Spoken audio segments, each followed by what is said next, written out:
तो चलो फिर तांडव शुरू करते हैं। एपिसोड के स्टार्ट में दिखाया जाता है कि लिजर्ड मैन एक पावरफुल अटैक लिन के ऊपर में करने वाला था। उससे पहले ही लिन अपने श्रिकिंग हाउल स्किल को यूज करते हुए लिजर्ड मैन के ऊपर में काउंटर अटैक कर देता है, जिस वजह से लिजर्ड मैन लिन के ऊपर में अटैक नहीं कर पाता और उसका अटैक वेस्ट हो जाता है। लेकिन लिजर्ड मैन लिन के अटैक के चपेट में आ चुका है। मौके का फायदा उठाते हुए लिन अपने हाथों पर खंजर लिए हुए लिजर्ड मैन के ऊपर में अटैक करने के लिए तेजी की रफ्तार से आगे बढ़ने लगता है। लिन बिना वक्त गवाए सीधा जाकर लिजर्ड मैन के चेस्ट के ऊपर अपने डैगर से अटैक करता है, जिससे लिजर्ड मैन को एक गहरी इंजरी होती है। लिजर्ड मैन को पेन इतना ज्यादा होता है कि उसकी आंखें दर्द से बड़ी बड़ी हो जाती है। लेकिन लिजर्ड मैन किसी तरीके से अपने आप को संभाल कर जंप करके पीछे की तरफ में जा चुका है। लेकिन लिन अभी भी एक डेविलिश लुक के साथ अपने हाथों में डैगर लिए हुए लिजर्ड मैन को ही देखे जा रहा है। और लिजर्ड मैन थोड़ा सा घबराते हुए वो भी लिन को देखे जा रहा है। अपने हाथों से अपने जख्मों को पकड़े हुए लिजर्ड मैन लिन से कहता है कि गॉब्लिन, आखिर अभी अभी तुमने ये कैसा अटैक मेरे ऊपर में किया है, क्योंकि मैं इस अटैक की वजह से कुछ भी नहीं कर पाया। मुस्कुराते हुए लिन लिजर्ड मैन से कहता है कि मैं देख पा रहा हूं कि तुम में मरने की इच्छा कुछ ज्यादा है, इसलिए मैं तुम्हारी इस इच्छा को जरूर पूरी करूंगा। अगर तुम भूल चुके हो तो मैं फिर भी तुम्हें बताना चाहता हूं कि ये ईस्ट का साइड है। मैं देखना चाहता हूं कि आखिर तुम क्या कोई यूजफुल क्रीचर को समन कर पाते हो। और लिजर्ड मैन अपने आप को फाइट करते हुए कहता है कि मुझे किसी मॉन्स्टर या क्रीचर को समन करने की जरूरत नहीं है, मैं अपने हाथों से तुझे फाड़ डालूंगा। इन सारी बातों के साथ लिजर्ड मैन ने अपने हार्मोनल ग्रोथ स्किल को एक्टिवेट कर दिया होता है, जिस वजह से अब उसके बॉडी में किसी प्रकार का कोई रिएक्शन होना शुरू हो चुका है।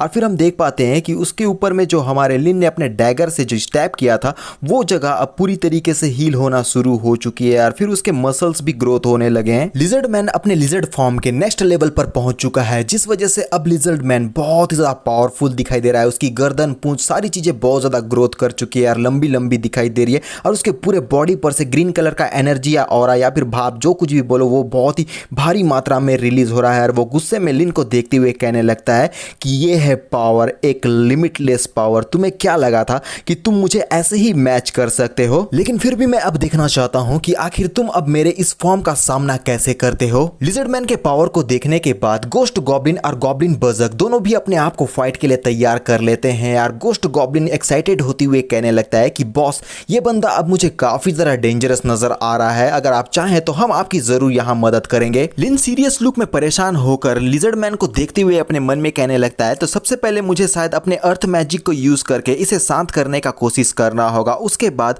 अपने ब्लड स्किल को किसी तरीके से उसके बॉडी पे यूज करना होगा। फिर ये मेरे सामने में एक गधा होगा और उसके अलावा ये कुछ भी नहीं। लेकिन ये क्या, पीछे से किसी ने आकर लिजर्ड मैन के छाती के बीचों बीच में अपने स्वॉर्ड को घुसा दिया है और वहां पर से गोल्डन एनर्जी बाहर की तरफ में निकल रही है, जिसे देखने के बाद लिन भी काफी ज्यादा आश्चर्यचकित हो जाता है और वो बोलता है कि आखिर ये क्या हो रहा है। और लिजर्ड मैन अब यहाँ पर शायद मारा जा चुका है, क्योंकि वो हम लोगों को अनकॉन्शियस होता हुआ दिखाई दे रहा है। अब जिसने भी ये भारी भरकम अटैक लिजर्ड मैन के ऊपर में किया है वो बंदा तो पावरफुल है ही है, क्योंकि लिजर्ड मैन का जो बॉडी है अब वो शायद दो हिस्सों में बंटने वाला है। क्योंकि लिजर्ड मैन के बॉडी के बीचों बीच से हमें काफी भारी मात्रा में गोल्डन एनर्जी बाहर रिलीज होती हुई दिखाई देती है। और ये शायद उस स्वॉर्ड के अटैक की वजह से हुआ है जो उस अननोन बंदे ने इस लिजर्ड मैन के ऊपर में किया है। अब हम लोगों को थोड़ा सा ट्विस्ट यहाँ पर देखने को मिलेगा, तो लो भैया, स्वागत करो अपनी जोरदार तालियों से हमारी सबसे खतरनाक और जबरदस्त, बहुत ही ज्यादा खूबसूरत स्वॉर्ड सेंट का, जिसने अपनी एंट्री लेते ही लिजर्ड मैन को दो हिस्सों में काट डाला है। और एक सीरियस लुक के साथ वो सामने की तरफ में देखने लगती है। और ये सीन बहुत ही जबरदस्त है। स्वॉर्ड सेंट का फेशियल एक्सप्रेशन देखकर ऐसा लग रहा है जैसे कि उसका माइंड पूरी तरीके से अभी भी स्टेबल नहीं है। और वो सामने की तरफ में देखते हुए कहने लगती है कि फाइनली मैंने तुम्हें ढूंढ लिया। स्वॉर्ड सेंट को अपने सामने में देखने के बाद कई सारे गॉब्लिन्स घबराते हुए बोलने लगते हैं कि बिल्कुल भी ये ठीक नहीं हो रहा है, स्वॉर्ड सेंट यहाँ पर आ गई है, ये हमारे लिए बिल्कुल भी अच्छा नहीं है। और गॉब्लिन बर्जर्क अपने आप को फाइट के लिए तैयार करते हुए बोलने लगता है कि बॉस, आप इस जगह पर से चले जाइए, तब तक मैं इसे यहाँ पर रोक के रखता हूँ। बेचारा गोस्ट गॉब्लिन थोड़ा सा घबराते हुए कहने लगता है कि ये अब हम लोगों को जिंदा नहीं छोड़ेगी, उसके हाथों में वेपन है, वो हम लोगों को किसी भी पल अब जान से मार ही देगी। फिर स्वॉर्ड सेंट को ही दिखाया जाता है जो कि शांत होकर सामने की तरफ में देख रही है और उसका पूरा बॉडी यहाँ पर शेक कर रहा है। और फिर कुछ ही पल की बात थी कि वो अनकॉन्शियस होकर जमीन में धड़ाम से गिर जाती है। इसे देखने के बाद लिन भी एक बार के लिए चौंक जाता है कि आखिर अभी अभी स्वॉर्ड सेंट के साथ में हुआ क्या। और जैसे ही स्वॉर्ड सेंट अनकॉन्शियस हो जाती है, लिन उसके तरफ आगे बढ़ते हुए कहने लगता है, ये तो सचमुच में हम लोगों को चेस करते हुए हमारे ट्राइब तक पहुंच गई। मानता हूं कि ये बहुत ज्यादा एग्जॉस्ट नजर आ रही है, लेकिन अपने सिंगल अटैक से ही उसने एक लॉर्ड का एक ही बार में खात्मा कर दिया है। लेकिन इससे बड़ी और अच्छी बात यह है कि स्वार्डसेंट अब बेहोश हो गई है, जिस वजह से वो हमारे ऊपर में अटैक नहीं कर सकती। अब गॉब्लिन बर्जर्क ने अपने दोनों हाथों पे वेपन ले लिया है और वो स्वार्डसेंट को जान से मारना चाहता है और गुस्से में लिन से कहने लगता है कि अब ये बेहोश हो चुकी है तो हमारे पास सबसे अच्छा मौका यही है, क्योंकि इस वक्त ये सबसे ज्यादा वीक है, हमें इसका खात्मा यहीं पर कर देना चाहिए, वरना ये हमारे लिए आगे जाकर बहुत ज्यादा खतरा बन सकती है। लेकिन लिन का जो फेशियल एक्सप्रेशन है ना, वो उसके अंदर के खुरापाती दिमाग को बता रहा है, जो कि अब कुछ और ही करने वाला है। वो एक स्माइल के साथ में हमारी स्वार्डसेंट को देखता है और फिर हमारा गॉब्लिन बर्जर्क आगे बढ़ते हुए कहने लगता है कि मेरे रास्ते से हट जाओ, क्योंकि मैं आज इसे जिंदा नहीं छोड़ूंगा। और फिर हम अपने म्यूटेंट गॉब्लिन और गोस्ट गॉब्लिन को देख पाते हैं, जो कि गॉब्लिन बर्जर्क की आवाज को सुनने के बाद दोनों ही चौंक जाते हैं और पीछे की तरफ में जा चुके हैं। और उन लोगों को इस तरीके से हरकत करता हुआ देखकर हमारा गॉब्लिन बर्जर्क सोचने लगता है कि आखिर ये दोनों इस तरीके से हरकत क्यों कर रहे हैं। बेचारा गॉब्लिन बर्जर्क कंफ्यूज होकर इन दोनों को देखने लगता है, जहां पर म्यूटेंट गॉब्लिन सबसे पहले बोलता है कि भाई उसको देखना यार, उसकी हालत ऑलरेडी बहुत बुरी तरीके से खराब हो चुकी है। और गोस्ट गॉब्लिन बोलता है कि हाँ मुझे अच्छी तरीके से पता है, आगे जो कुछ भी करना है वो बॉस अच्छी तरीके से जानते हैं। और फिर गॉब्लिन बर्जर्क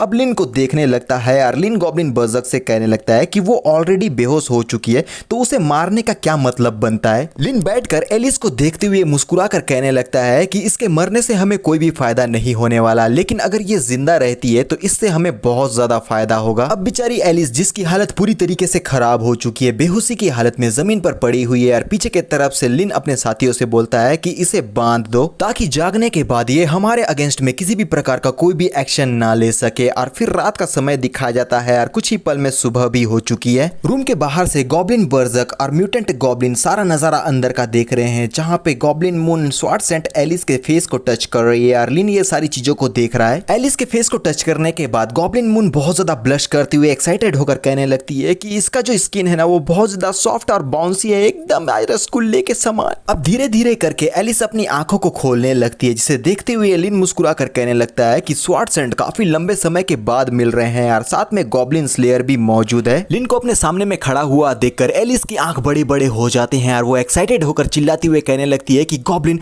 भगवान का बहुत ज्यादा शुक्र है कि मैंने तुम्हें ढूंढ लिया, मैं तुम्हें कहां कहां नहीं ढूंढ रही थी कि फाइनली अब तुम मुझे मिल चुके हो। एलिस की ऐसी हरकतों को देखकर लिन चौकन्ना होकर गॉब्लिन मून को पीछे की तरफ में करते हुए एलिस से कहने लगता है कि तुम बिल्कुल भी पागलपंथी की कोई भी हरकत मत करना, अगर तुमने किसी भी प्रकार का कोई भी एक्शन हमारे अगेंस्ट में लेने की कोशिश की तो मैं तुम्हें याद दिलाना चाहता हूं कि तुम्हारा एनर्जी पूरी तरीके से ड्रेन हो चुका है और हम सब लोग मिलकर तुम्हें एक ही बार में खात्मा कर सकते हैं। एलिस को इन सारी बातों से फर्क नहीं पड़ता, वो छटपटाते हुए खड़ी हो जाती है और इतना ज्यादा एक्साइटेड हो चुकी है कि बार बार वो गॉब्लिन गॉब्लिन ही बोले जा रही है और इसके अलावा उसके मुंह से कुछ भी नहीं निकल रहा है। और एलिस की हरकतों को देखते हुए गॉब्लिन मून काफी ज्यादा परेशान हो चुकी है, बेचारी के चेहरे पे घबराहट साफ साफ दिखाई दे रही है। लेकिन लिन को चौकन्ना रहना ही होगा, क्योंकि ये है स्वार्डसेंट, ये किसी भी पल में जाकर इन सारे लोगों का एक ही बार में खात्मा कर सकती है। लेकिन एलिस को देखते हुए अपने मन में कहने लगता है कि आखिर इस विमेन के साथ में क्या प्रॉब्लम है, मेरे ख्याल से इसे के दिमाग में किसी प्रकार का कोई केमिकल लोचा हो गया है, इस वजह से ये ऐसा बिहेव कर रही है। फिर चिल्लाते हुए वो गॉब्लिन बर्जर्कर से कहने लगता है कि मैंने तुम लोगों को बचपन से अब तक पाला पोसा है, मैंने तुम लोगों को खाना खिलाया है, आखिर तुम वहां पर खड़े खड़े क्या कर रहे हो, पकड़ के रखो इस पागल औरत को, ये तुम लोगों के चंगुल से छूटनी नहीं चाहिए, वरना मैं तुम में से किसी को भी जिंदा नहीं छोड़ूंगा। और गॉब्लिन बर्जर्क तो बेचारा रस्सियों से अभी भी एलिस को पकड़े ही हुए है, लेकिन एलिस इतना ज्यादा छटपटाती है कि गॉब्लिन बर्जर्क उसे पकड़े नहीं रह पाता और रस्सी के खुलने की वजह से एलिस पूरी तरीके से रिलीज हो गई है और वो तेजी की रफ्तार से इन दोनों के चंगुल से छूटकर आगे की तरफ में भाग गई है। और हमारा गॉब्लिन बर्जर्क और गॉब्लिन म्यूटेंट ये सारी चीजों को देखने के बाद चौंक कर बोलने लगते हैं कि आखिर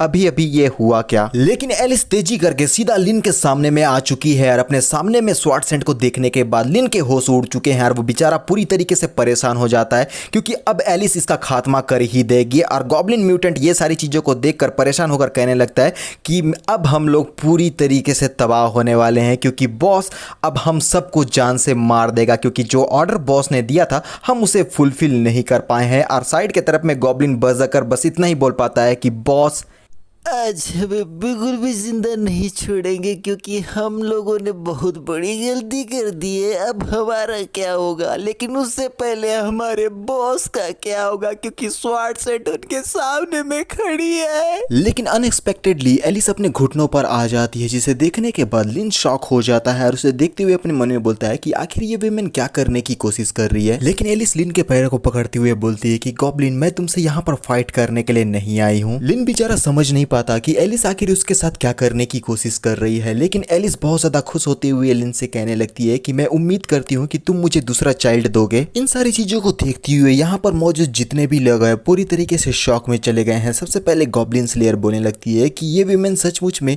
लिन के सामने में अपने घुटनों पर आकर उससे भीख मांग रही है। और लिन उसकी बातों को सुनकर और ज्यादा शॉक होते हुए बोलने लगता है, क्या तुम इस बारे में पूरी तरीके से सीरियस हो? क्या तुम्हें सच में ऐसा लगता है कि मैं कोई चाइल्ड बर्थ देने वाला गॉड हूँ? एलिस के एक्सप्रेशन को देखकर ऐसा लग नहीं रहा है कि वो किसी प्रकार का कोई मजाक या फिर कोई चाल चल रही है। वो कहने लगती है कि मैंने जो कुछ भी तुमसे कहा है उस बारे में मैं पूरी तरीके से सीरियस हूँ और हम दोनों के बीच में जो भी नफरत है ना वो इससे दूर हट जाएगा। लेकिन उसके लिए तुम्हें मुझे दूसरा बच्चा देना होगा, वरना मैं तुम्हें कभी भी माफ नहीं करूंगी। अब लिन शॉक होकर बोलता है कि तुमने अभी अभी दूसरा कहा, तुम्हारे कहने का मतलब यह है कि तुमने हमारे बच्चे को बर्थ दिया था? अब जल्दी से मुझे बताओ कि हमारा बच्चा कहाँ गया। और इस बात को सुनने के बाद एलिस पूरी तरीके से शॉक हो जाती है, क्योंकि उसका बच्चा तो उसकी आंखों के सामने मारा जा चुका है। फिर वो अपने बालों को पकड़ लेती है, उसका मानसिक संतुलन पूरी तरीके से बिगड़ने लगता है और वो चिल्लाते हुए बोलने लगती है कि मेरे लॉर्ड, मैं आपसे माफी चाहती हूँ, आपने जो मुझे पनिशमेंट दिया था मैं उसे कंप्लीट नहीं कर पाई। ये सारी चीजें उन लोगों की गलती है। मैं आपसे दोबारा भीख मांगती हूँ कि मुझे दोबारा से चांस दीजिए ताकि मैं अपने पनिशमेंट को कंप्लीट कर सकूं। मैं दोबारा से गॉब्लिन बच्चे को बर्थ दूंगी और उसे अपने हाथों से रेस करूंगी, जिससे मुझे लॉर्ड के द्वारा दिया गया पनिशमेंट को मैं पूरा कर सकूं। और ये सारी चीजों को समझने के बाद लिन अपने मन में बोलता है, तो अब मैं सारी चीजों को अच्छी तरीके से समझ गया हूँ। ये सब कुछ मेरे ब्रोकन ब्लड की वजह से हुआ है और ये लिन का बिलाइटेड ब्लड स्किल है, जिसका नाम अब ब्रोकन ब्लड स्किल हो चुका है। और लिन कहने लगता है कि उस स्किल की वजह से उसने अपना स्ट्रेंथ तो खो ही दिया, साथ में उसका मेंटल ब्रेकडाउन भी हो गया है, जिस वजह से एलिस को अब ऐसा लग रहा है कि जो कुछ भी उसके साथ में किया गया था वो गॉड की तरफ से पनिशमेंट है। लेकिन असलियत तो ये है कि वो उस फैक्ट को अवॉइड करना चाहती है जहां पर उसने कई सारे लोगों को जान से मार दिया था। लिन एलिस से कहता है कि हाँ, तुमने कई सारे अपने खुद के लोगों को जान से मार दिया था और डेफिनेटली ये गॉड की तरफ से तुम्हारे लिए पनिशमेंट है, क्योंकि वो तुम्हारे ऊपर में बहुत ज्यादा गुस्सा है। लेकिन फिर भी अगर तुम अपने किए गए पापों को धोना चाहती हो तो उसके लिए तुम्हें मेरा एक कंडीशन मानना होगा, जिसके बाद मैं तुम्हारे साथ में चाइल्ड बर्थ देने के लिए तैयार हूँ। एलिस गिड़गिड़ाते हुए बोलती है कि जल्दी से मुझे बताओ कि आखिर वो कंडीशन क्या है। मैं हर एक कंडीशन को मानने के लिए तैयार हूँ, इसके लिए चाहे मुझे कुछ भी क्यों ना करना पड़े। लिन झुककर मुस्कुराते हुए एलिस से कहने लगता है कि तुम्हें मेरी सारी बातों को सुनना होगा। जब तक तुम्हारा प्रायश्चित चल रहा है और तुम्हारे पापों को माफ नहीं कर दिया जाता तब तक तुम्हें मेरी हर एक बातों को मानना होगा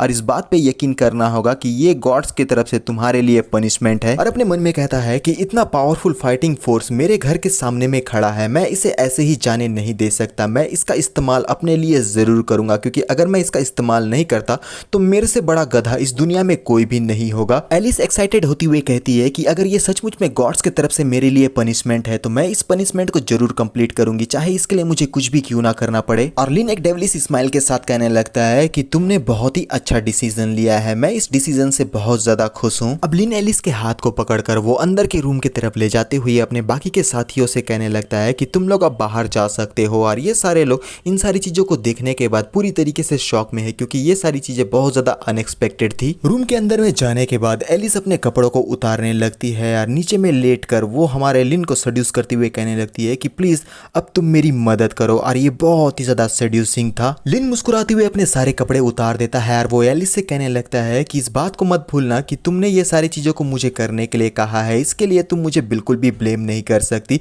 और फिर वो एलिस के ऊपर चढ़ते हुए कहने लगता है कि अब मैं और ज्यादा होल्ड बैक नहीं करने वाला, तो तुम्हें अब इन सारी चीजों को खुद से ही झेलना होगा। और इन दोनों के बीच में जो ये यामाकाटा वाला सीन है वो शुरू हो गया है, तक धीना दिन धा। और यहाँ पर हमारी जो एलिस रहती है वो सिसकियां मार रही है, क्योंकि हमारा लिन अभी अभी इसके साथ में इंटीमेट होना शुरू कर गया है। इन दोनों का ये जो केमिस्ट्री है वो इसी तरीके से आगे बढ़ता है। हमारा जो सीन रहता है वो नेक्स्ट डे पर शिफ्ट हो गया है, जहाँ पे गॉब्लिन स्लेयर वैम्पायर क्वीन को अपने साथ में ले जा रही होती है। वैम्पायर क्वीन बोलने लगती है कि मेरे साथ मजाक मत करो, आखिर स्वॉर्ड सेंट बहुत ज्यादा स्ट्रॉन्गेस्ट वुमेन है और वो इस तरीके की चीजें तो बिल्कुल भी नहीं करेगी। यार जो कुछ भी तुमने मुझे बताया है ना, इन बातों पर मुझे बिल्कुल भी यकीन नहीं है। लेकिन सामने का नजारा देखने के बाद वैम्पायर क्वीन के होश ही उड़ जाते हैं। वो बेचारी शॉक में जाते हुए बोलती है कि आखिर ये मैंने क्या देख लिया, ये तो मेरे लिए पूरी तरीके से अनएक्सपेक्टेड था। और अभी अभी हमारी जो एलिस है वो मुस्कुराते हुए घास पर लेटी हुई है, क्योंकि थोड़ी देर पहले वो हमारे लिन के साथ में इंटीमेट हो रही थी, जिसे देखने के बाद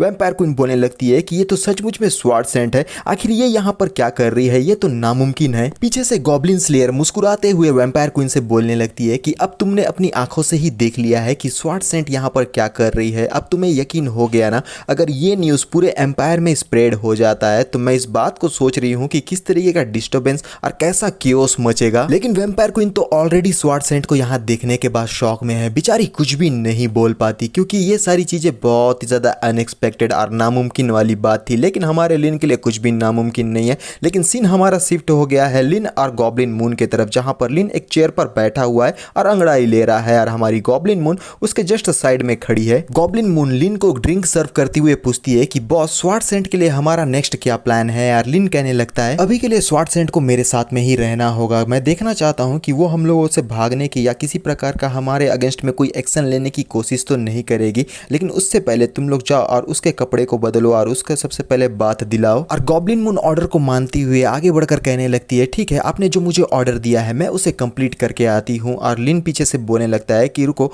आखिर कितने सारे ह्यूमंस इलनेस की वजह से अभी अभी मारे गए हैं, जल्दी से उन लोगों को तैयार करो क्योंकि उन लोगों का मैं कुछ इस्तेमाल करना चाहता हूँ। गॉब्लिन मून पीछे की तरफ में मुड़ते हुए बोलती है कि ठीक है, जैसा आपने ऑर्डर दिया है मैं इसे भी कंप्लीट करवा दूंगी। अब लिन सामने की तरफ में अकेले बैठे हुए देख रहा है और उसके मन में बातें चलने लगती है। लिजर्ड मैन की डेथ मेरे हाथों हो चुकी है, जिस वजह से ग्रेट टॉम लॉर्ड्स का अटेंशन अब मेरी तरफ में जाने वाला है। मेरे ख्याल से अब मुझे मेन ईटिंग ईगल के पास में जाकर उससे कुछ डिस्कशन कर ही लेना चाहिए। और सीन शिफ्ट हो गया है मेन ईटिंग ईगल ट्राइब के तरफ, जहां पर पेड़ों के ऊपर में कई सारे घर बने हुए हैं और यहीं पर रहता है मेन ईटिंग ईगल मैन, जिसने आज तक किसी भी ह्यूमन को नहीं खाया है। और सारी चीजों को जानने के बाद अब मेन ईटिंग ईगल लिन के ऊपर में चिल्लाते हुए बोलने लगता है कि क्या आखिर तुम ये क्या बकवास कर रहे हो, तुमने साउथर्न लॉर्ड को जान से मार दिया। लिन ईगल मैन को एक्सप्लेनेशन देना चाहता था, लेकिन ईगल मैन उसकी बातों को काटते हुए कहता है कि तुम्हें कोई भी एक्सप्लेनेशन देने की जरूरत नहीं है क्योंकि ऑलरेडी ट्रबल क्रिएट हो गया है। लेकिन फिर भी तुम्हारे पास अभी एक चांस है, अगर तुम लिजर्ड लॉर्ड के पोजीशन को रिप्लेस कर लेते हो तो उसके बाद ग्रेट टॉम तुम्हें अपने एक्सप्लेनेशन देने का मौका दे सकता है। यार लिन बोलता है कि मैं कोई भी लॉर्ड नहीं बनना चाहता क्योंकि मैं इसमें इंटरेस्टेड ही नहीं हूँ। अगर मुझे मौका मिलेगा तो मेरे सबऑर्डिनेट्स में से कोई अगर एक लॉर्ड बन सकता है तो मैं इसके लिए तैयार हूँ। और लिन बोरी में भरकर ह्यूमंस को लेकर आया हुआ है और उन ह्यूमंस को देखते हुए ईगल मैन बोलने लगता है कि ये इम्पॉसिबल तो नहीं है, लेकिन ये काफी ज्यादा रिस्की हो सकता है कि तुम अपने सबऑर्डिनेट को लॉर्ड की पोजीशन दे रहे हो। लिन कंफ्यूज होते हुए बोलता है कि रिस्क, आखिर कैसा रिस्क। ईगल मैन बताता है कि साउथर्न ड्रीम डीमन कई सालों से इस साउथर्न लॉर्ड के पोजीशन के लिए ट्राई कर रहा है। अब जबकि लिजर्ड मैन मारा जा चुका है तो वो इस पोजीशन के लिए जरूर तुमसे कॉम्पीट करेगा। अगर बात तुम्हारी होती कि उस ड्रीम डीमन के साथ में तुम्हारा कंपटीशन है तो मुझे पूरा यकीन है कि तुम उसे डिफीट कर सकते हो। लेकिन फिर अगर तुम्हारे सबऑर्डिनेट की अगर मैं बात करूं तो मुझे बहुत ज्यादा डाउट है कि तुम्हारा सबऑर्डिनेट ड्रीम डीमन को डिफीट कर पाएगा या नहीं। लिन कंफ्यूज होकर बोलता है कि ड्रीम डीमन आखिर ये है कौन, मुझे इसके बारे में पूरी जानकारी चाहिए। फिर बताया जाता है कि ये ड्रीम डीमन एक 8 लेवल का मॉन्स्टर है जो कि ड्रीम को कंट्रोल कर सकता है। इसमें ये काबिलियत भी है कि ये ड्रीम्स के द्वारा लोगों के कॉन्शियसनेस को भी कंट्रोल कर सकता है। ड्रीम डीमन का जो अपीयरेंस है वो बेन 10 के गोस्ट फ्रीक के समान दिखाई दे रहा है। फिर ईगल मैन बताने लगता है लेकिन फिर भी वो फाइटिंग में इतना ज्यादा स्ट्रांग नहीं है और इसी वजह से प्रीवियस जनरेशन के वो किसी भी लॉर्ड को डिफीट नहीं कर पाया। और लिन सोचते हुए ईगल मैन से कहता है तो तुम्हारे कहने का मतलब ये है कि वो ड्रीम्स को कंट्रोल कर सकता है, ये तो बहुत ही ज्यादा इंटरेस्टिंग है। अब लिन के दिमाग में खुरापाती आइडिया आना शुरू हो गया। वो अपने मन में कहने लगता है कि अगर मैं स्वार्ड सेंट के ड्रीम में कुछ हिंट्स को डाल देता हूं तो उसके बाद वो सारे के सारे मेरे ऑर्डर्स को फॉलो कर देगी। ये मेरे लिए एक परफेक्ट अपॉर्चुनिटी है जहां पर स्वार्ड सेंट को मैं पूरी तरीके से अपना सर्वेंट बना के रख सकता हूं। अब लिन खुश होते हुए ईगल मैन से बोलने लगता है कि लॉर्ड क्या आप मुझे जल्द से जल्द उस ड्रीम डीमन के पास में ले जा सकते हैं क्योंकि मैं उससे जल्द से जल्द मिलना चाहता हूं, क्योंकि मेरे पास में एक डील है जहां पर हम दोनों साथ में मिलकर एक साथ काम कर सकते हैं। अब सीन शिफ्ट हो गया है ड्रीम डीमन के टेरिटरी के तरफ जहां ईगल मैन लिन को लेकर आ चुका है और ये चारों जगह से अंधकार से भरी हुई है। और सामने की तरफ देखते हुए ईगल मैन बोलने लगता है ये है ड्रीम डीमन की टेरिटरी जहां पर वो रहता है। और साथ ही यहाँ पर एक सस्पेंस भी शुरू हो जाता है कि लिन क्या सचमुच में उसके साथ कोई डील क्रैक करना चाहता है या फिर वो उसे अपना गुलाम बनाना चाहता है। जो कुछ भी होने वाला है वो तो मजेदार होगा ही होगा। तो अभी के लिए बस इतना है, मिलते हैं नेक्स्ट पार्ट में जो कि बहुत जल्द आने वाला है। तो बाय।